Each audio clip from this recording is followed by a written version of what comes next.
Hello, it's Davida on the Daily Jog. It's drizzling. I'm in the park, as you can see. Yes, and I'm trying to shield myself under a tree. Now, I'll quickly go down to my message for the day, my tip for the day, and my message is on interruptions. How do you deal with interruptions?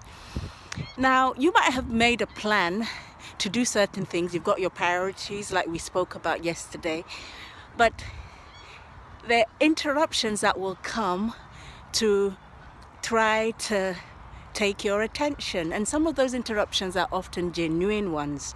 They're legitimate interruptions. So how do we deal with this and still get on with achieving our plans and our goals? Now, let's assume you've planned to go out this morning, do your daily jog, and just as you're getting ready, you get a phone call and it's an interruption. Well, you could have chosen not to pick up the phone call and let the person leave a message, but some people find it hard to do that. So the other thing you can do is you take the phone call and then work out what kind of interruption it is. Now, for this videocast, I'd like to categorize interruptions into two categories. The first being high energy drainers, yes, and the second being low energy drainers. So an interruption can come and it can take all your attention, all your energy, and by the time you've finished dealing with it, you have no more time left, you have no more energy left. You know, your focus has been taken in a totally different direction. It's difficult to get back on track to do what you plan to do. And if that happens to you most of the time, you feel a bit disoriented after you've dealt with that interruption, and then you end up abandoning the thing, that very important priority that you had intended to do. So that's not really good for you. Now, if it were a low energy drainer, what it might be is something that you can attend to immediately. But imagine if you have about 4, 5, 6 low energy drainers, how will you deal with those? So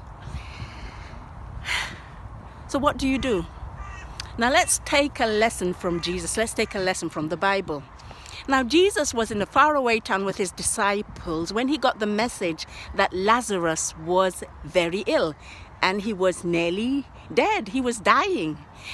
And Lazarus' sisters, Mary and Martha, asked Jesus to come quickly. But Jesus, even though that wasn't a very legitimate interruption, someone was dying, Jesus continued doing the things that he had set out to do. He did not just drop everything he was doing and run to where Lazarus and Mary and Martha were. He took his time, and a few days later, when he was ready, he went down there and he brought Lazarus back from the dead. So what do we see him doing? Jesus rescheduled the interruption. So an interruption will come at any time in the day. It's for us to master our day, to be masters of our day, and take that interruption and put it where it should actually go. Now, if you work from home like I do, you get a lot of people thinking you're not really working. So you get a lot of interruptions at different times of the day. They think, well, she's at home, she probably isn't working, but that's not the case.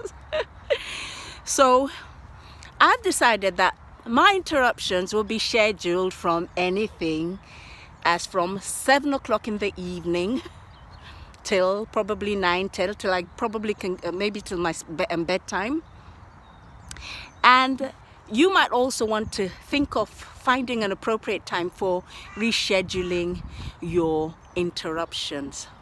So don't let anything take you off your goal.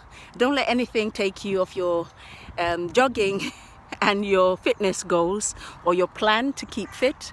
If these interruptions come along, now you know what to do. You can reschedule that interruption, and in doing so, you don't feel distressed, because at the end of the day, if you haven't done the things you've set out to do, you feel distressed, you feel angry. Sometimes you're angry at the person who has interrupted you, and you feel as if your life is out of control, and that doesn't help us in any way. That doesn't help your mental state, it doesn't help your spiritual state, it doesn't help your physical state. So yes, let's learn a tip from Jesus's books and learn to schedule our interruptions. I'll see you tomorrow on the Daily Jog. Bye bye.